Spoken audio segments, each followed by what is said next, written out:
En Al Día Noticias, emisora punto 5, nos acompaña a esta hora el concejal de Bogotá, Libardo Asprilla. Concejal, bienvenido al Día Noticias. Un saludo especial, John Didier. Gracias por esta invitación tan grata. Bueno, dentro de las noticias del momento está lo que dijo el presidente en las últimas horas, el presidente Gustavo Petro. No voy a ser cómplice de meter ese esperpento por la Caracas, dijo el presidente Gustavo Petro sobre el metro de Bogotá. ¿Qué concepto le merece esa afirmación? Ay, Dios, John Didier. Mucha preocupación porque siento que ya esto se volvió un tema de egos. Ujú. Los más grandes líderes políticos que debieran estar remando todos hacia un mismo lado frente a una necesidad estructural que tiene Bogotá, que es la urgencia de implementar el metro. Está planeado para que funcione la primera línea, empiece a operar a partir del 2028. Ya se inició un proceso, el de construcción. Antes de ayer, estuve acompañando a la alcaldesa mayor al patio taller donde pudimos Ujú, evidenciar los avances que se tienen en la ujú. obra. 18.26% de avances tenemos. Ya están levantados, construidos los cimientos, que es digamos, el soporte principal. Cuando usted quiere hacer una obra bien grande, un edificio bien grande, tiene que dedicarle mucho tiempo a los cimientos Ujú. y ya los cimientos están, inició el proceso y eso no se debe parar. La nación debe aportar el 70%, el distrito el 30%. Esas son las partes como fue concebido, como fueron concebidas las inversiones. En la Comisión Tercera de Hacienda y Crédito Público que presidí el año pasado, aprobamos todos los recursos inherentes al faltante para la financiación de primera línea como para la segunda línea de metro. Cerca de 19.5 billones de pesos que comprometen para todo el sistema de movilidad en la ciudad y esas grandes inversiones que ya están comprometidas. No las podemos someter ahora al vaivén o al juicio del concepto de un líder político. Ya esa pelea entre Peñalosa y Petro se tiene que haber zanjado. En su momento, Petro propuso el metro subterráneo, pues es el ideal para una ciudad como Bogotá, pero Peñalosa llegó, echó a la basura los avances que tenía Mm. Petro y tomó una decisión, dejó contratado. Ya tenemos que avanzar y construir sobre lo construido. Claudia López llegó a avanzar, no a detener, Ujú. no a ponerle espejo retrovisor. Aquí tenemos que avanzar. La ciudad lo necesita. Necesitamos que la movilidad en Bogotá, perdónenme la redundancia, se mueva. Una movilidad que tenemos un promedio de demora, en promedio de 22, 23 kilómetros por hora. Bogotá se merece una mejor movilidad. Bueno, también arregló enseguida, dijo la alcaldesa también en las últimas horas, que el cambio nunca signifique parar, obstruir y menos destruir, dijo la alcaldesa en este evento de ciencia, innovación y tecnología en Bogotá. Ella ya sabía esto para dónde iba, como que presiente que el metro no va. O ¿qué opina usted de esta frase que ha dicho la alcaldesa, quien ha tenido ya una serie de posiciones firmes frente al gobierno nacional en el tema de la impunidad de dejar en libertad a muchos detenidos que están en las cárceles? Usted sabe que la alcaldesa es una mujer, como dice en el argot popular, de armas tomar. Es una mujer decidida, echada para adelante, es una mujer que no se detiene, que siempre está mirando en perspectiva. Yo lo pude apreciar cuando estuve como director del IPES, Ujú. siempre estaba pendiente desde las ejecutorias. Es una mujer cuidadora de Bogotá. Bogotá necesita unos mandatarios del cuidado, que la cuiden, no que la destruyan. Y aquí se trata es que todos los liderazgos sumemos en avanzada. Ya la gente está cansada de tanta discusión política que se torna más bien politiquera. Aquí necesitamos centrarnos más en la discusión técnica. Ya en materia de movilidad hemos tenido todos los pronunciamientos de los expertos. En materia de educación, en todos los escenarios de la vida pública de Bogotá, los temas tenemos que llevarlos a discusiones técnicas, no a discusiones políticas, que es lo que nos hace daño en la ciudad. Concejal, ¿siente usted un poco de decepción, desilusión por haber apoyado la elección de Gustavo Petro como presidente? Fíjese usted que poco a poco, pues la alcaldesa, para que diga esta frase que dijo en las últimas horas, que el cambio no signifique parar, obstruir y menos destruir, quiere decir que la cosa no pinta bien. No creo que en Petro haya una intención de destruir. Siempre me ha parecido un líder bien intencionado, un poco testarudo. Yo apoyé a Petro y no me arrepiento de haberlo apoyado. Me parece que era la mejor propuesta para el país. Este país requiere unos cambios estructurales y con el estilo de la política tradicional no se va a dar este cambio. Ujú, Entonces, necesitamos, por ejemplo, que toda la política social se reoriente efectivamente hacia los más necesitados. ujú, Aquí se tiene que aplicar nuestro contenido de la Constitución política, ese acuerdo que se estableció en la Constitución del 91, del cual el mismo presidente Petro fue uno de los consultivos de esa Constitución, fue copartícipe en la construcción de todo ese armado del Estado Social de Derecho, y pues ya era hora de darle ese voto de confianza. ujú. Artículo séptimo de la Constitución Política, que nos reconoce como una nación diversa, pluriétnica y multicultural. Esa diversidad tenemos que gozárnosla. En, pues lo que habíamos visto en el pasado era una nación muy segregada, una nación que discrimina a ciertos sectores sociales, a ciertos sectores económicos y también políticos. Necesitamos que se aplique el artículo 13 de la Constitución Política que nos habla de la igualdad, pero para que esa igualdad sea real y efectiva, se materialice, pues el Estado tiene que intervenir. Y en ese sentido vemos que Colombia pues ha sido un país muy desigual, uno de los países más desiguales del mundo, con un índice de Gini del punto 527. Recuerde que el indicador de Gini nos muestra entre más se acerque a uno, es más concentrado en oportunidades, en riqueza, y un indicador por encima del punto 5 indica que es un país muy desigual.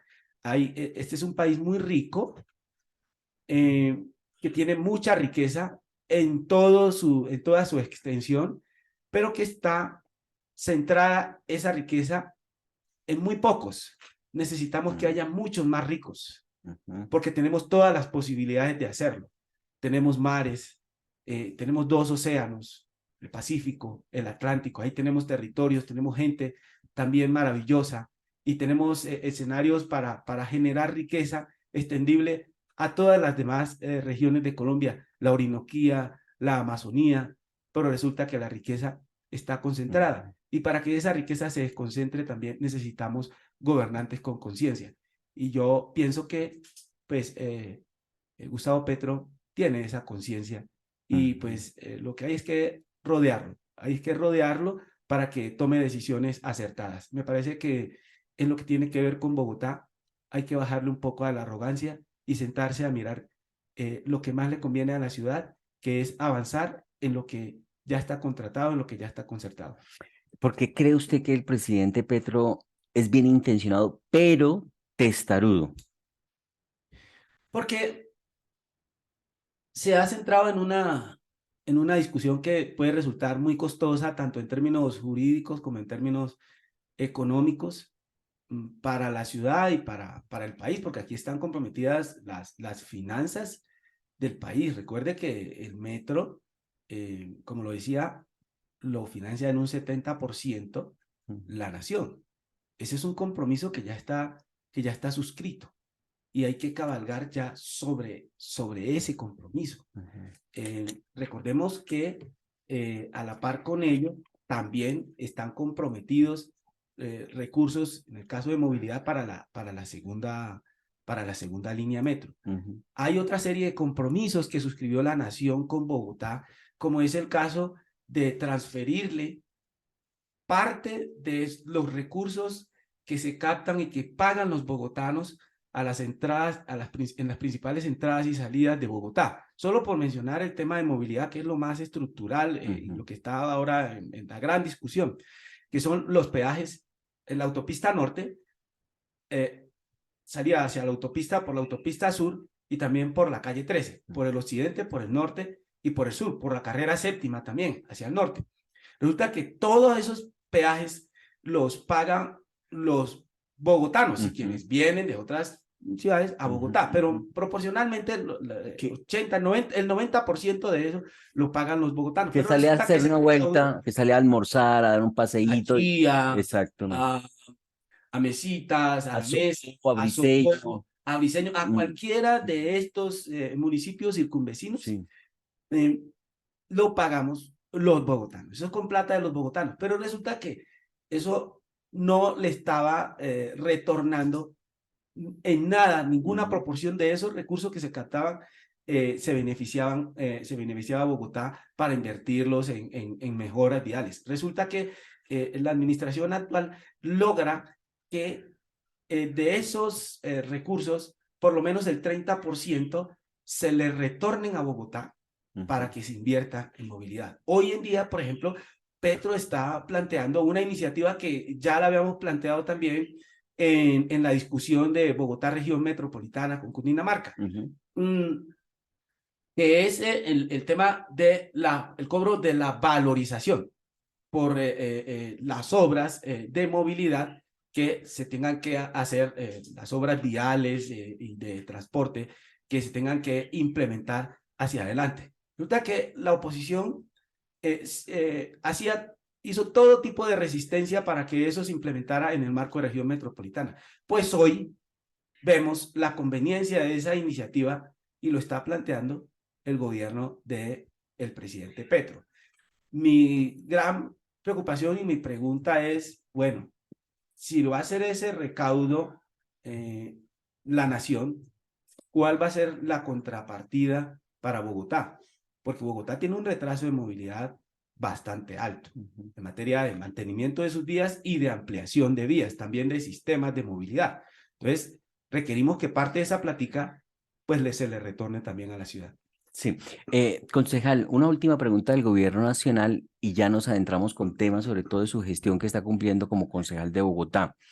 Y es de pronto hay como cortocircuito al interior del gobierno porque a veces dicen una cosa y a veces dicen otra. Fueron a Davos a decir que había una serie de reservas que ahora reconocen que el informe estaba equivocado. El propio presidente reconoció que el informe que dio la ministra Irene Vélez en Davos, Suiza, sobre las reservas que tiene el país, pues no es cierto, tenía equivocación. Salió la viceministra que era de parte del gobierno hacer la denuncia que la ministra le mintió y ya el gobierno nacional aceptó que no van a firmar más contratos de hidrocarburo, un esfuerzo que está haciendo Colombia que no se sabe quién lo va a reconocer y que nadie más lo está haciendo en hacer ese tipo de anuncios.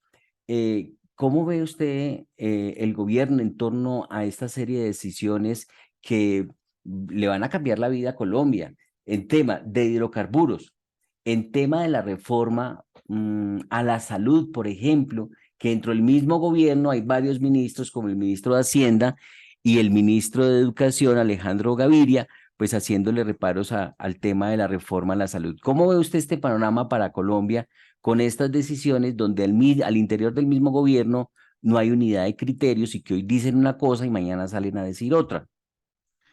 Bueno, a mí me parece que hay un tanto de improvisación frente a el tratamiento que se está dando en el tema de hidrocarburos.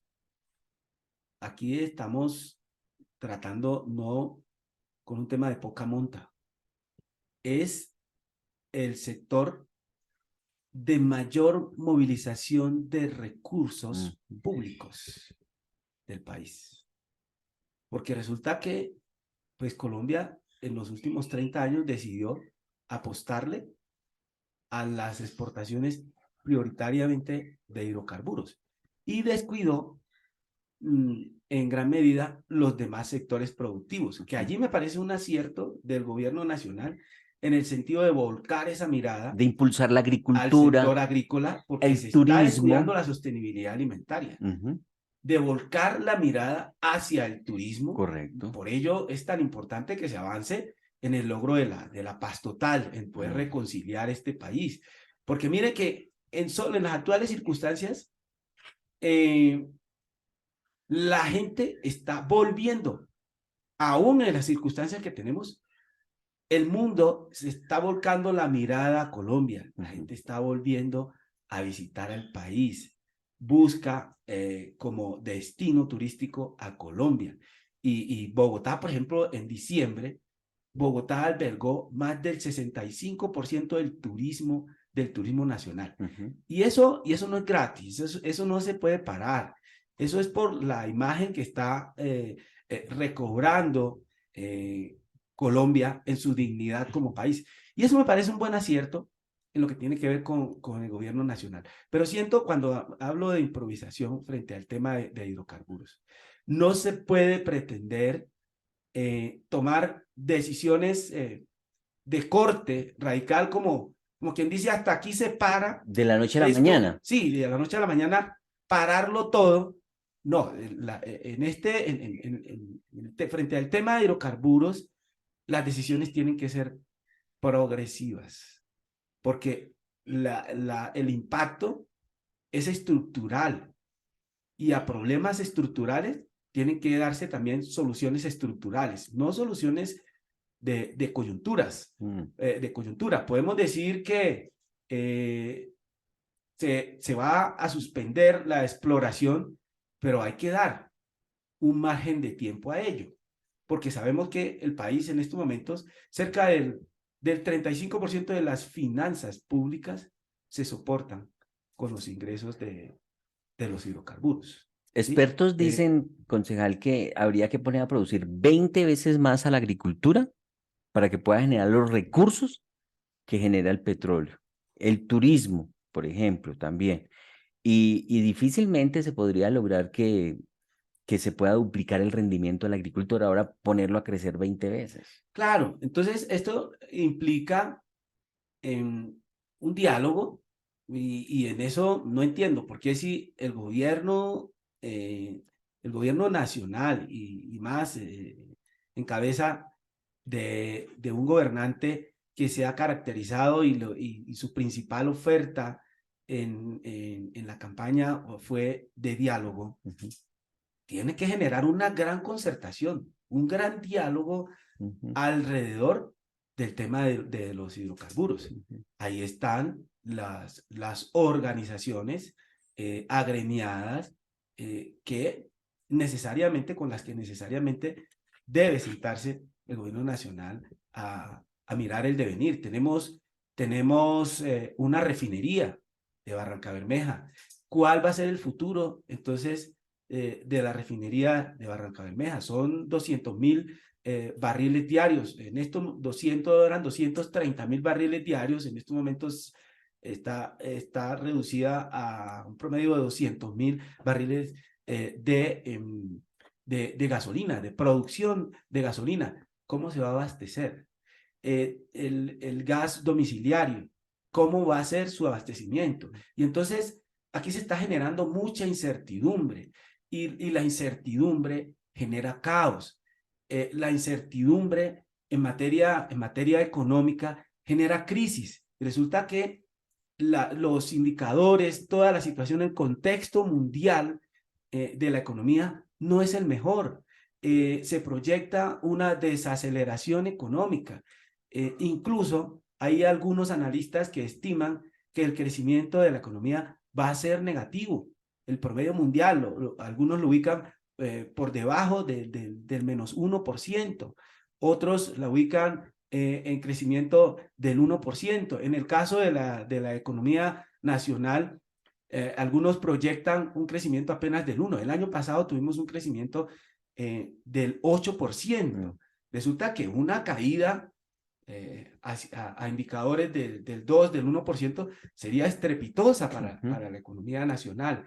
Las tasas de desempleo en los últimos trimestres han reaccionado positivamente. Alcanzamos una tasa de desempleo de un dígito. En el caso de Bogotá, del 9.1%, en el caso de la Nación, del 9.7% en el último trimestre móvil. En lo corrido del año, pues tenemos unas tasas de desempleo, digamos, que se han mantenido unos márgenes, digamos, aceptables, ¿sí? Frente a la condición y comparativamente con los demás países. Resulta que todas esas previsiones pueden darse al traste, sobre todo el desempleo, con toda esta incertidumbre, este mar de incertidumbre que se tiende a crear si no le damos claridad al país, sobre todo en este tema estructural de hidrocarburos. Bueno, concejal, ¿le gustan estas jornadas del día al no carro y no moto que se están celebrando en Bogotá? Pero por favor, me fascinan. Usted sabe que hago parte de un movimiento que defiende la sostenibilidad ambiental. Vea, pues estoy escribiendo con verde, vea. Total. El 30% de las muertes que se dan en Bogotá están asociadas a problemas respiratorios por la calidad del aire que se respira en la ciudad. El Día Sin Carro es un espacio de respiro para Bogotá. Son millones de partículas de CO2 las que se evitan en la ciudad por cuenta de la movilidad, la movilidad de tantos vehículos contaminantes. Se aumenta la movilidad pública, y eso es importante. Más de 4 millones en el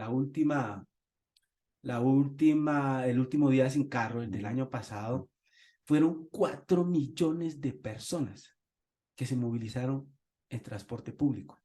Eso es una cifra récord.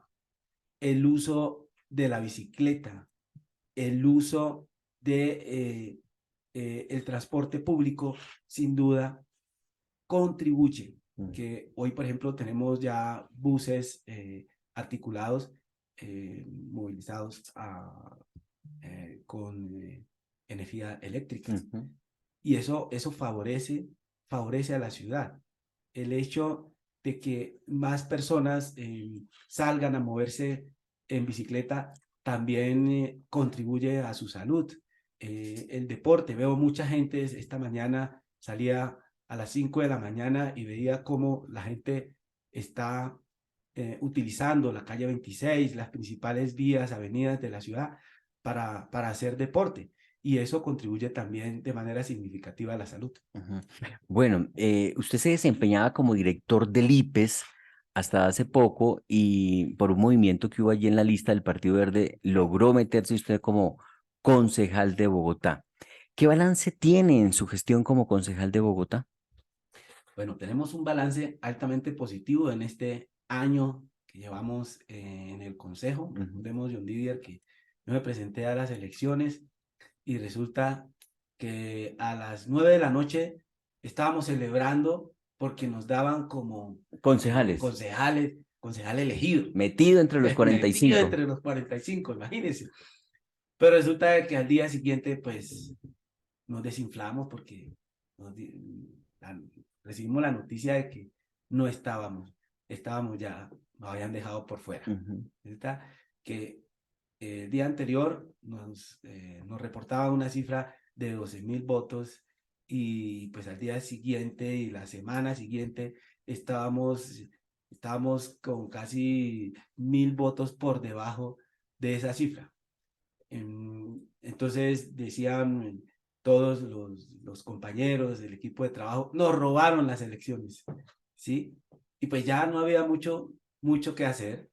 Pues yo nunca había vivido esa experiencia porque usted sabe, John Deere, que las veces que me lancé de edil en la Candelaria, siempre ocupábamos los primeros puestos. Ujú. Entonces terminaba el día de elecciones y nos íbamos con el equipo de trabajo ya a descansar y a esperar los resultados tranquilamente. No esperaba que eso me fuera a suceder Para el en la consejo, elección para el consejo. correcto. Entonces llegamos por cuenta de que la hoy senadora Andrea Padilla renunció y entonces Para yo aspirar al era el Congreso. que como quedé allí chiringueando, como se En dice lista de espera.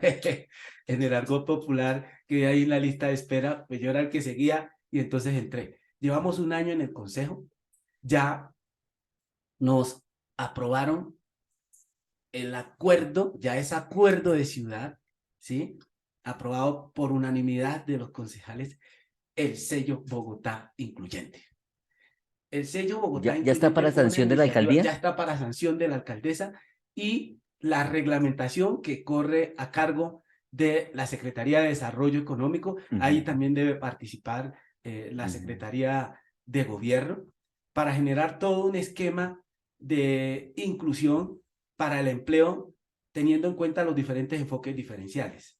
A las mujeres con prioridad en aquellas que son cabeza de familia, a los jóvenes que nunca han tenido una experiencia laboral, para las personas con discapacidad, para los campesinos que tienen que ver con la inclusión productiva de ellos, de que puedan facilitarles la movilización de sus productos, que no tengan tanta intermediación y que puedan venderlo de manera directa, traerlos sus productos de manera directa acá a Bogotá, y eso apunta también, va en convivencia con la sostenibilidad alimentaria de la ciudad, generar todo ese esquema de inclusión al sector rural de Bogotá y de Cundinamarca, articulado con la región metropolitana. Los grupos étnicos, ¿sí? Son poblaciones que históricamente han tenido brechas, ujú. sobre todo brechas laborales y brechas productivas. Entonces, brechas de ingresos, porque el gran problema de este país es de ingresos, oportunidades para la generación Mm. de ingresos. Entonces, esa situación que yo viví cuando recién llegué aquí a Bogotá, siento que en parte nos convertimos en parte de la solución de ese problema estructural de Ujú, ingreso a través de esta iniciativa que ujú, busca es eso, busca reconocer, visibilizar a esas empresas, ¿sí? Y apoyar a esas empresas que generan empleo incluyente.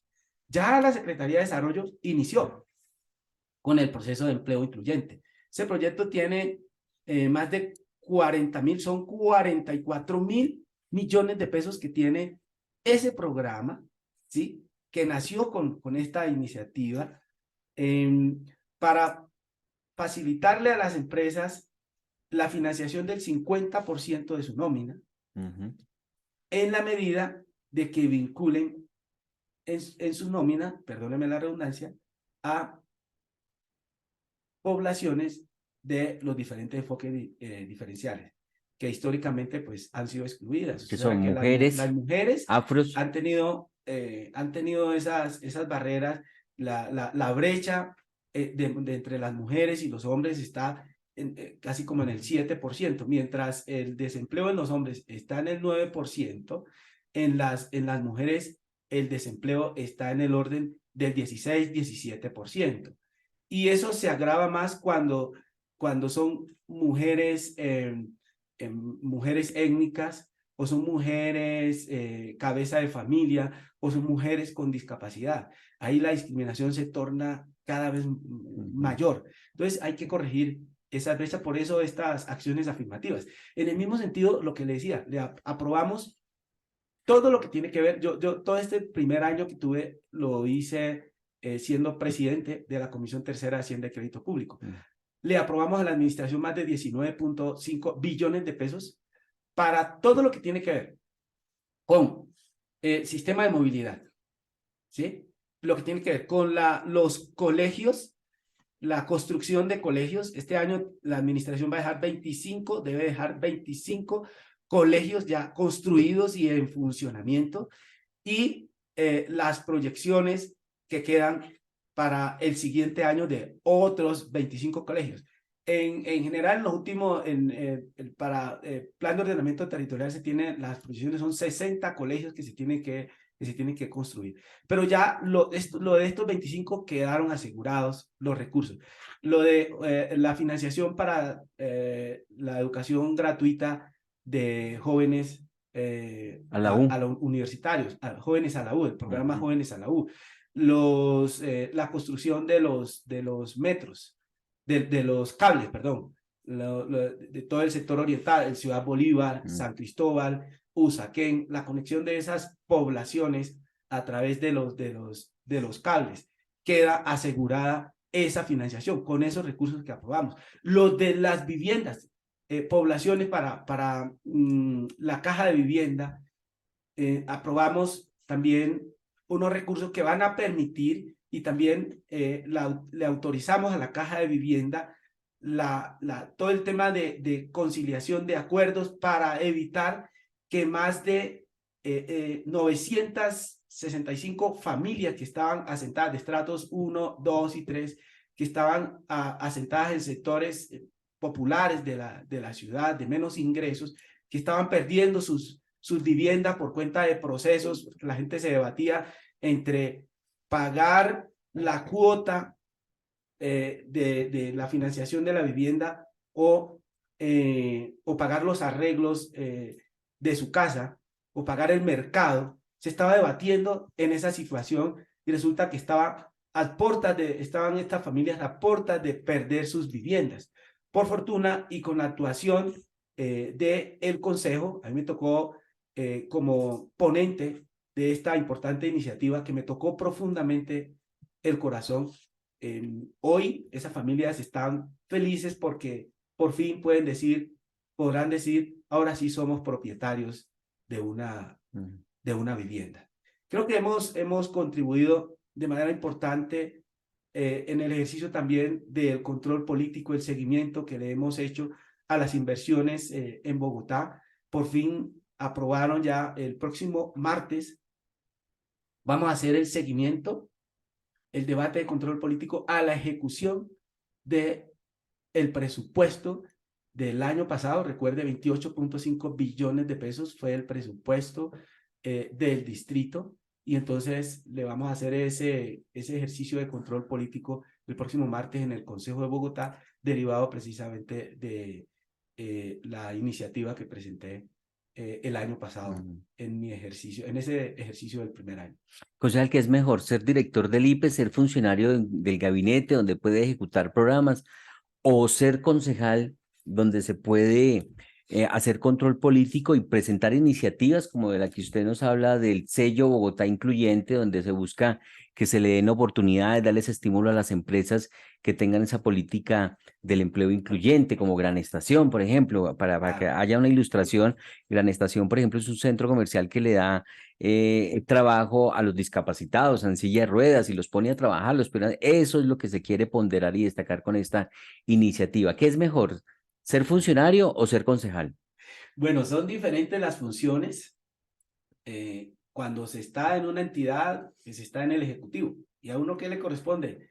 Ejecutar. Ejecutar todo aquello que se planea. Y por el otro lado, el control. Pues yo opté por el control y la iniciativa normativa, que es la función principal que tiene un concejal.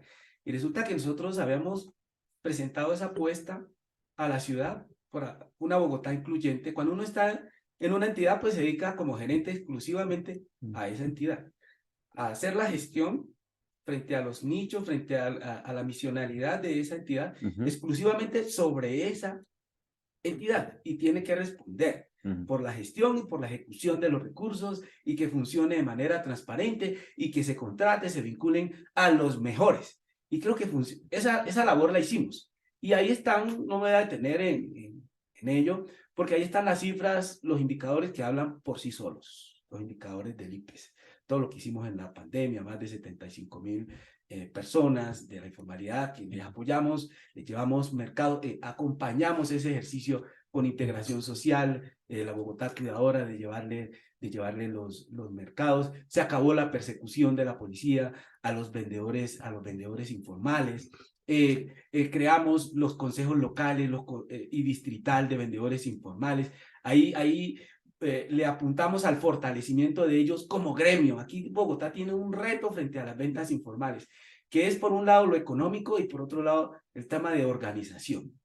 El tema de organización es un reto, sobre todo esas zonas de aglomeración. A Bogotá la dividimos en 10 zonas de aglomeración sobre las cuales se viene trabajando, se viene haciendo todo el ejercicio de caracterización y toda la dinámica de organización a través del decreto que emanó la alcaldesa. Ya esa es una norma de la ciudad que estaba en el pacto que se firmó con los vendedores informales. Se cumplió el pacto porque se creó el decreto 092, porque se crearon esas organizaciones y a partir de ellos ya consejos locales y consejo distrital pueden interactuar, ya se pueden sentar a la mesa con la administración local, con la administración distrital y ya pueden actuar como gremio.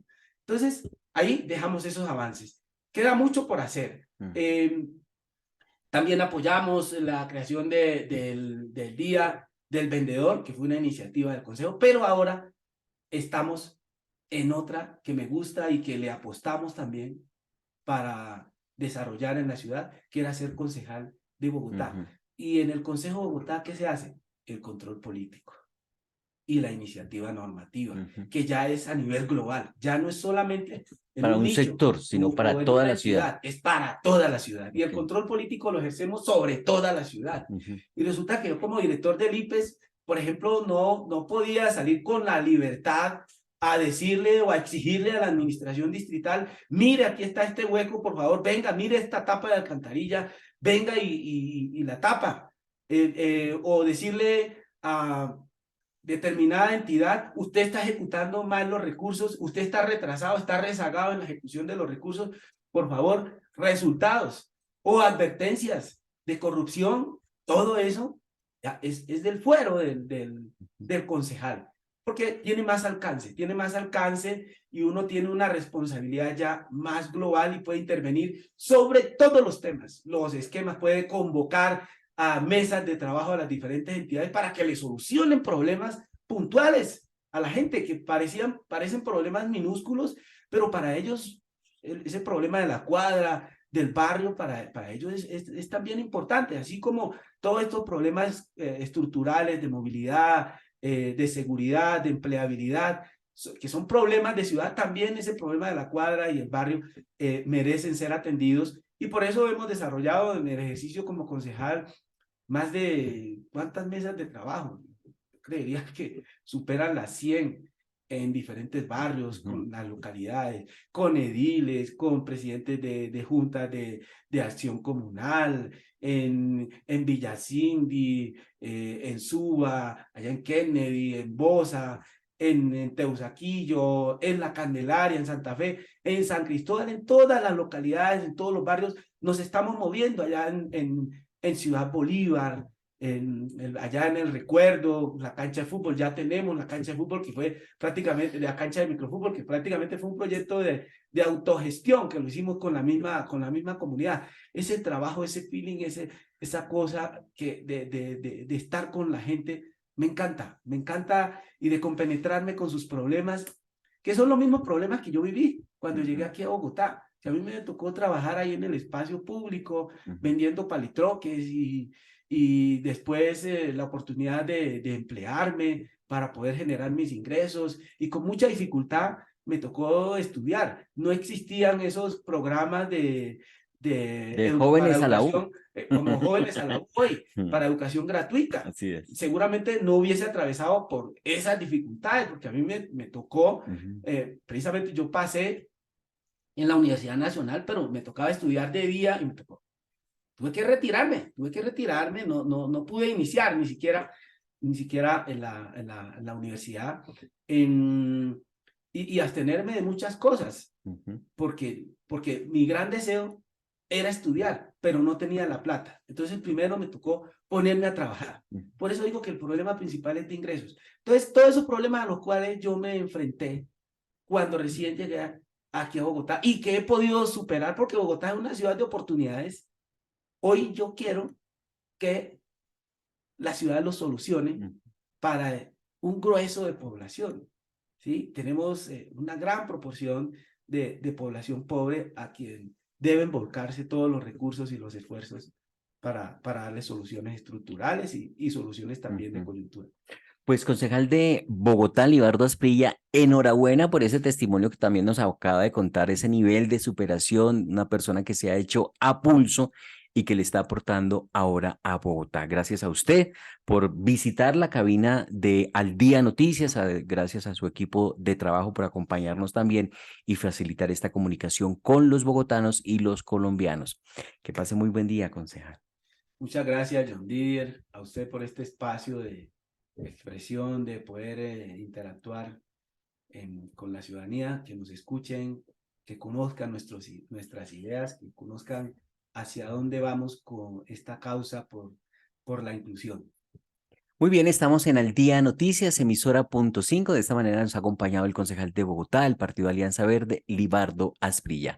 Vamos a una pausa y ya regresamos con más noticias, más información aquí en emisora punto 5.